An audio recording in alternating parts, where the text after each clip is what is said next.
Hello students, बेटा मेरे YouTube channel में आपका बहुत बहुत स्वागत है। तो बेटा आज हम लोग स्टार्ट करेंगे डिफरेंशिएशन।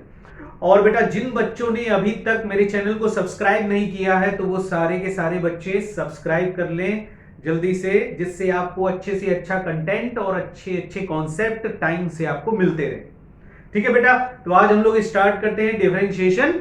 और डिफरेंशिएशन में बहुत सारे बच्चों को कई सारी दिक्कतें होती हैं, जैसे dy dx dy over dx, ये सब क्या होते हैं उनको समझ नहीं आता। आज मैं सब कुछ आपको समझा दूंगा। ठीक है, तो चलिए स्टार्ट करते हैं डिफरेंशिएशन।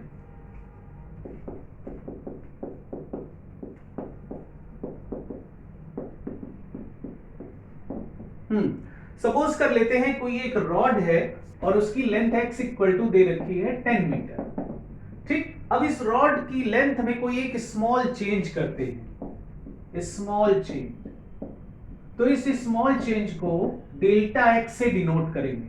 जैसे सपोज दैट 1 मिलीमीटर का इसमें हमने चेंज किया, 1 मिलीमीटर की लेंथ इंक्रीज या डिक्रीज कर दी, तो वो चेंज कहलाएगा delta x equal to 1 millimetre. अब जैसे इससे और स्मॉल चेंज हम इसमें करें, यानी कि वेरी स्मॉल चेंज, तो उस स्मॉल चेंज को, वेरी स्मॉल चेंज को डेल्टा x से डिनोट करते हैं। और ये वाला जो डेल्टा है वो ये वाला होता है, इसको भी डेल्टा बोलते हैं। Delta x will be equal to 0.001 millimetre. ठीक, एक स्मॉल चेंज हो गया। अब सपोज दैट इससे भी और ज्यादा स्मॉल चेंज अगर हम इसमें करें तो वो कहलाएगा very very small change.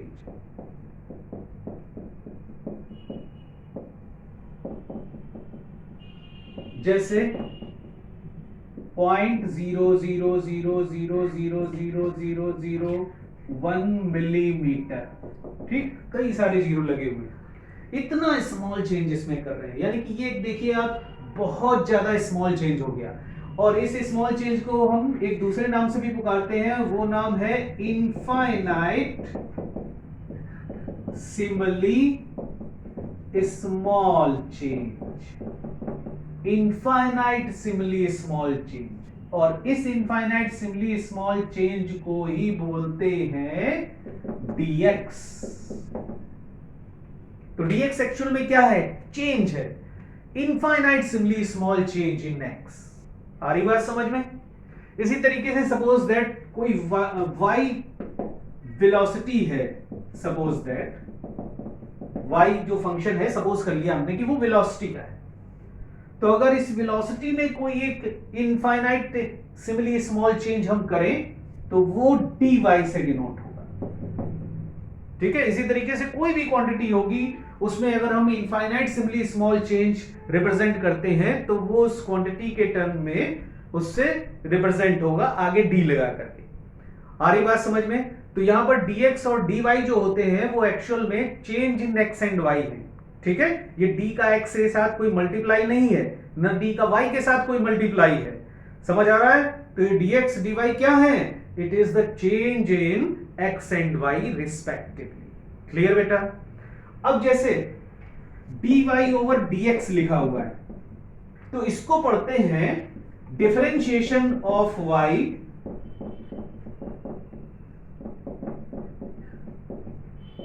With respect to x।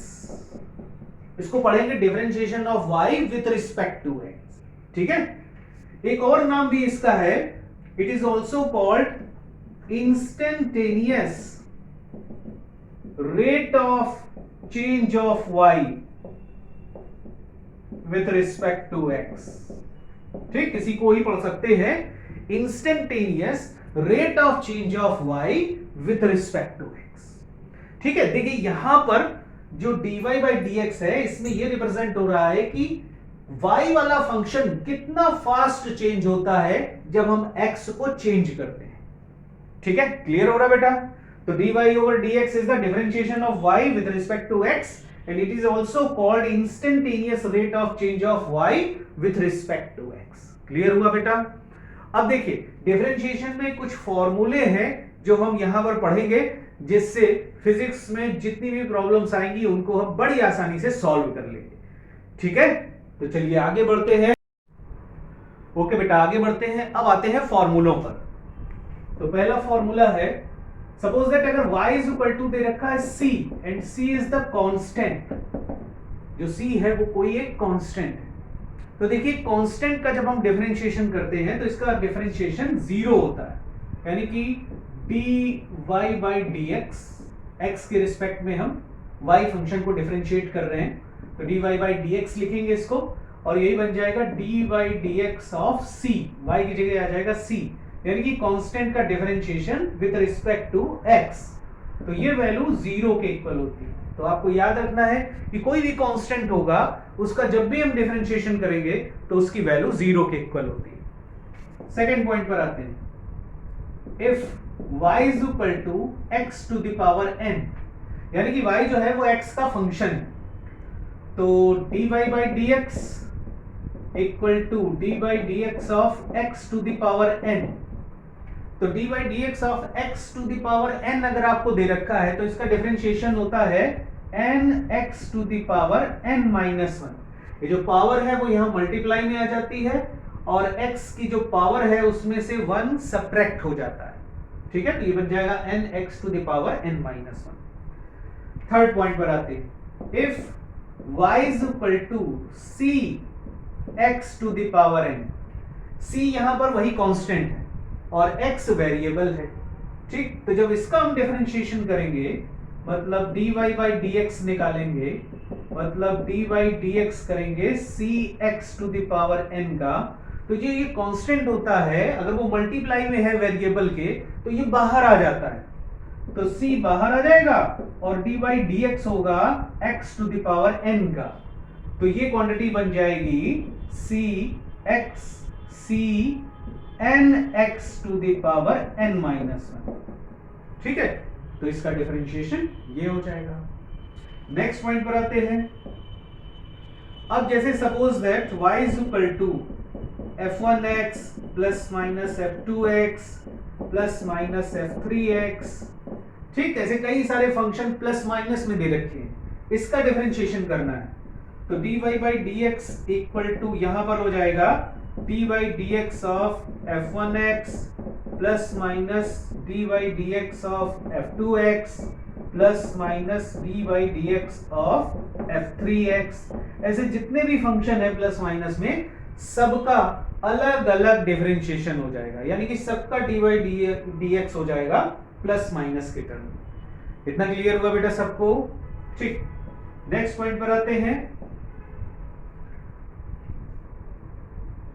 y is equal to दे रखा है e की पावर x, ठीक, तो e की पावर x का जो फंक्शन होता है इसको एक्सपोनेंशियल फंक्शन कहते हैं, इसका जो डिफरेंशिएशन होता है dy बाई dx करेंगे तो dy by dx of e to the power x, इसकी वैल्यू e की पावर x ही रहती है, ठीक है, ये चेंज नहीं होता है, तो dy by dx of e की पावर x इक्वल टू बन जाएगा e की पावर x। नेक्स्ट पॉइंट पर आते हैं, if y is equal to log base ex, इसका डिफरेंशिएशन जब करेंगे यानी कि dy बाई dx करेंगे हम log x बेस e का, तो इसका डिफरेंशिएशन होता है 1 बाई x, ठीक है, याद रखना है, ये सब डिफरेंशिएशन आपको याद रखने हैं। इतना क्लियर हुआ बेटा सबको? ओके ओके बेटा, अब आते हैं नेक्स्ट पॉइंट पर, dy by dx of sin x, sin x का डिफरेंशिएशन। अब आते हैं ट्रिग्नोमेट्रिक फंक्शंस में, तो dy by dx of sin x होता है cos x, इसी तरीके से dy by dx of cos x ये होता है minus sin x, dy by dx of tan x ये होता है sec स्क्वायर x, फिर dy by dx of cot x ये होता है माइनस cosec स्क्वायर x, ठीक है, ये सब याद रखने हैं बेटा। 11 dy by dx of sec x ये होता है sec x tan x, इसी तरीके से dy by dx of cosec x ये होता है minus cosec x cot x।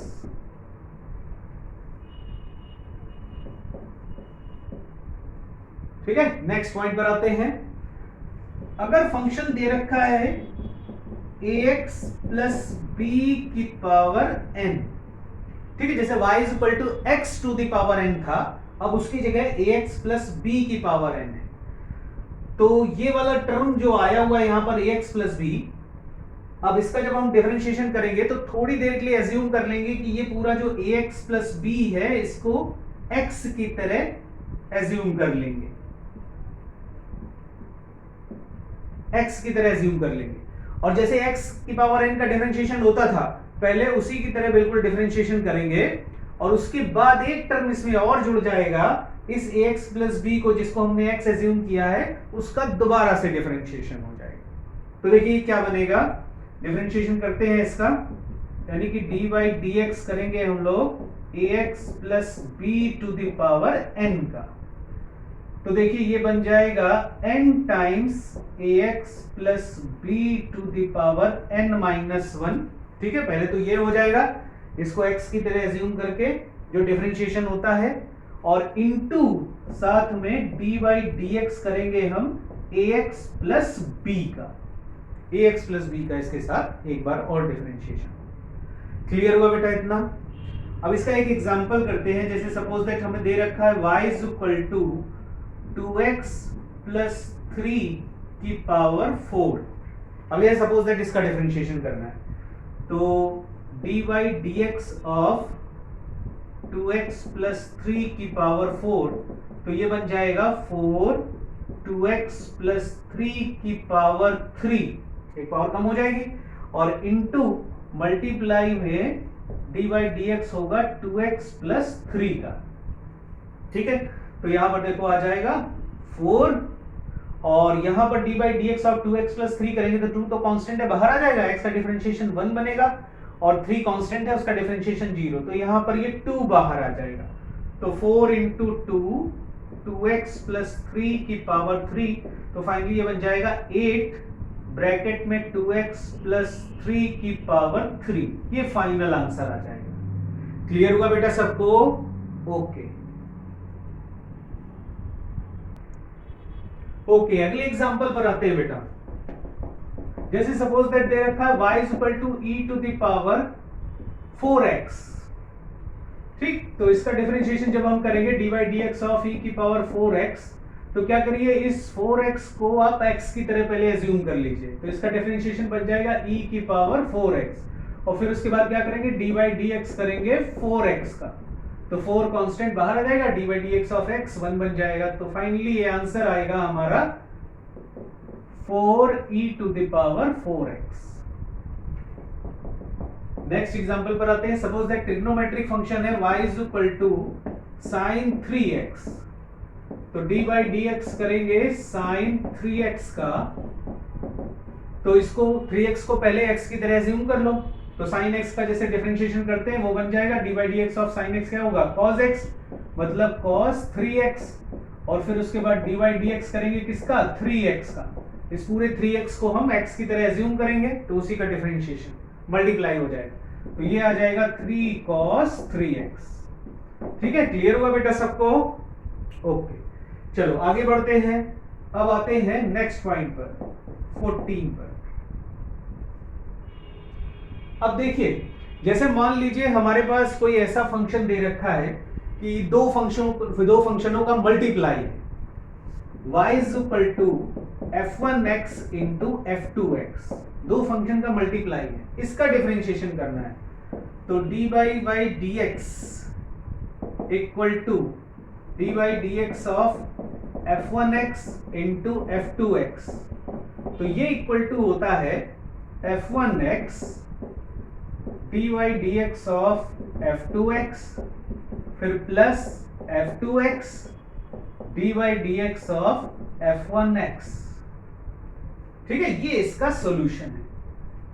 मतलब दो फंक्शन अगर मल्टीप्लाई में हो तो पहले फंक्शन को ऐसे ही रखते हैं, दूसरे का डिफरेंशिएशन, फिर प्लस दूसरे फंक्शन को ऐसे ही रखते हैं, पहले का डिफरेंशिएशन। ठीक है, इसका एक एग्जांपल करते हैं बेटा। जैसे suppose that y is equal to e की power x into sine x, तो इसका डिफरेंशिएशन, तो देखो इसका जब हम करेंगे dy बाई dx तो इक्वल टू, पहले फंक्शन को ऐसे ही रखिए, इनटू दूसरे का डिफरेंशिएशन, तो dy by dx of sine x क्या हो जाएगा cos x, फिर प्लस दूसरे फंक्शन को ऐसे ही रखना है sin x into dy by dx करेंगे e की पावर x, तो e की पावर x का डिफरेंशिएशन तो e की पावर x ही रहेगा, तो ये आ जाएगा e की पावर x, देखो कॉमन हो जाएगा और अंदर cos x plus sin x, ये फाइनल आंसर आ जाएगा। क्लियर हुआ बेटा सबको? ओके।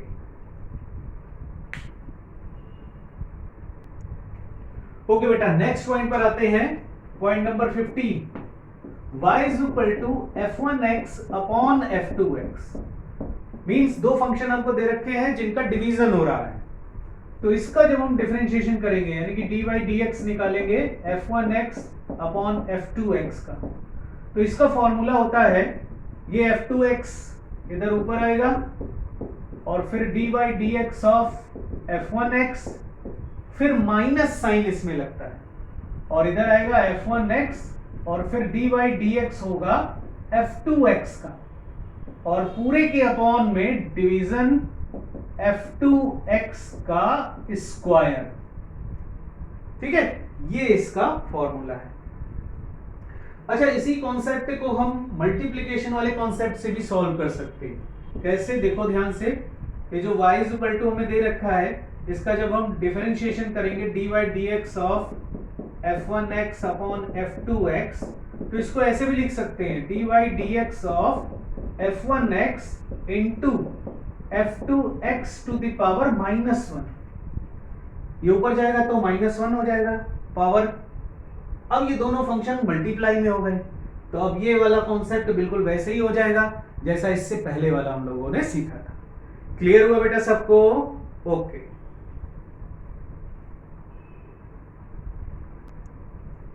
ओके बेटा, आगे बढ़ते हैं। अब बेटा हम लोग पढ़ेंगे मैक्सिमा और मिनिमा क्या होता है, तो चलिए स्टार्ट करते हैं। Maxima and minima. Suppose that ये कोई yx कर्व है और इस yx कर्व पर जहां पर y की वैल्यू मैक्सिमम मिलती है वो कहलाता है मैक्सिमा, और जहां पर y की वैल्यू मिनिमम मिलती है उसे कहते हैं मिनिमा। ठीक, तो यहां पर मैक्सिमा होगा और यहां पर मिनिमा होगा फंक्शन का। अब ये मैक्सिमा और मिनिमा जहां पर होते हैं वहां पर ध्यान से देखिए, जो स्लोप की वैल्यू होगी यानी कि टेंजेंट हम यहां पर ड्रॉप करेंगे स्लोप निकालने के लिए, तो जो टेंजेंट ड्रॉ होगा यहां पर वो देखिए हॉरिजॉन्टल है, तो जो स्लोप की वैल्यू होती है वो 0 होती है। तो एट मैक्सिमा और मिनिमा हम कह सकते हैं slope dy by dx will be equal to 0, ये वहां पर 0 होगा। ठीक है, तो हम क्या करेंगे, dy बाई dx को 0 करके फाइंड x की वैल्यू वहां पर हम फाइंड आउट कर लेंगे। इसके बाद इसका डबल डिफरेंशिएशन करेंगे, मींस निकालेंगे d2y अपॉन dx2।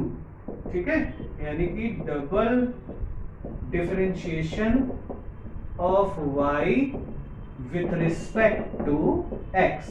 एक बार डिफरेंशिएशन किया, उसका दोबारा से डिफरेंशिएशन करेंगे और फिर देखते हैं कि ये वैल्यू इस पर्टिकुलर x पर कैसी है। तो अगर ये वैल्यू d2y अपॉन dx2, इसमें जब इस x की वैल्यू को हम पुटअप करेंगे और ये आ जाती है ग्रेटर देन 0, मतलब कि पॉजिटिव आती है, तो अगर ये ग्रेटर देन 0 मिल रही है तो हमें वहां पर मिलता है मिनिमा। तो ये शो करेगा कि y is minimum at given x।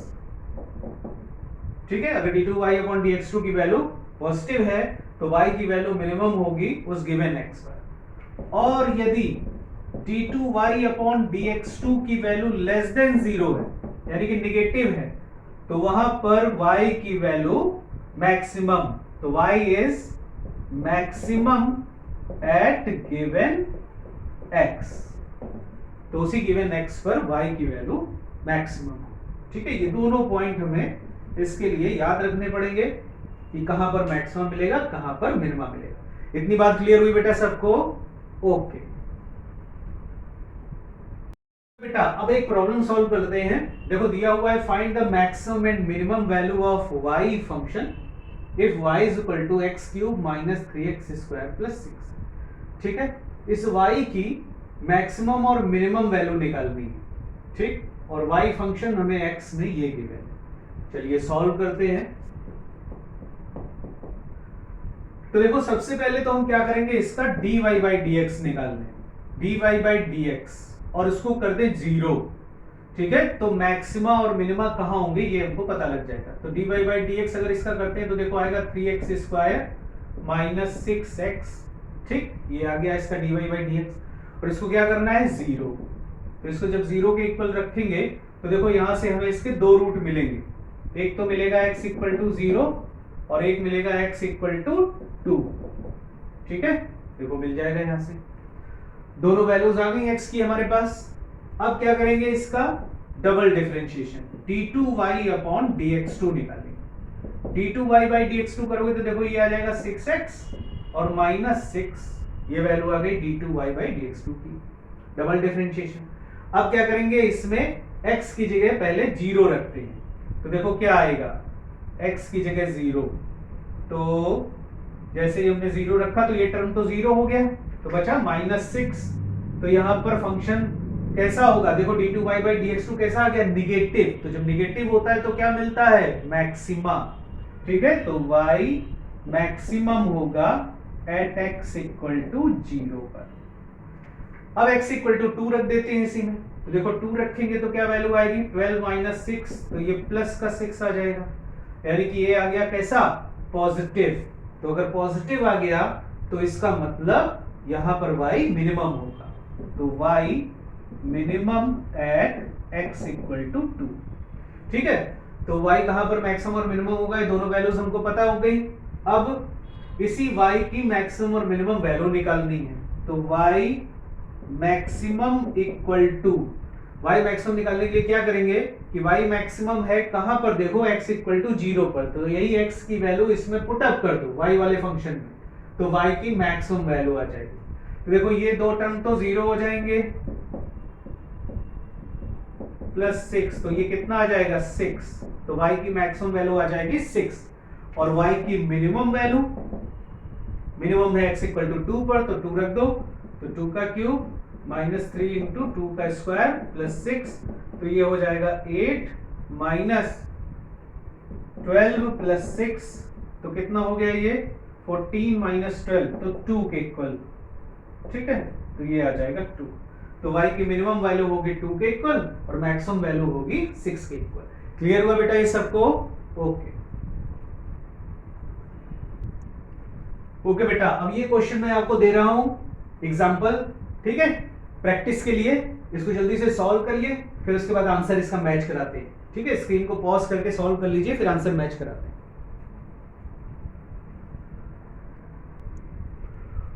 Okay student, I hope you can solve it. चलिए मैच कराते हैं आंसर। देखिए y की वैल्यू मिनिमम होनी चाहिए, तो मिनिमम के लिए ये जो नीचे वाला फंक्शन दे रखा है ये कैसा होना चाहिए, मैक्सिमम होना चाहिए। ठीक है, तो ये फंक्शन जो है वो मैक्सिमम है। तो मैक्सिमम की कंडीशन क्या होती है कि उसका d बाई डी एक्स, या x में तो फंक्शन है नहीं, ये तो अब थीटा में फंक्शन है, तो क्या होगा उसका d बाई डी थीटा कितना होना चाहिए, 0 होना चाहिए। तो d by d theta of sine theta plus √3 cos theta will be equal to 0। तो d बाई डी थीटा कर देते हैं इसका, तो d by d theta of sine theta क्या बन जाएगा, cos theta plus √3 d by d theta of cos theta क्या बनेगा, minus sine theta, and this will be equal to 0। तो यहां से देखो आएगा cos theta equal to √3 sine theta. तो यहां से sin theta upon cos theta मतलब tan थीटा की वैल्यू आ जाएगी 1/√3, और tan थीटा अगर 1/√3 है तो इसका मतलब थीटा की वैल्यू 30 डिग्री आ जाएगी। तो थीटा इक्वल टू 30 अब यहाँ पुट अप कर देंगे, तो y की मिनिमम वैल्यू हमें मिल जाएगी। तो y minimum equal to 4/sin 30 plus √3 cos 30. So this will be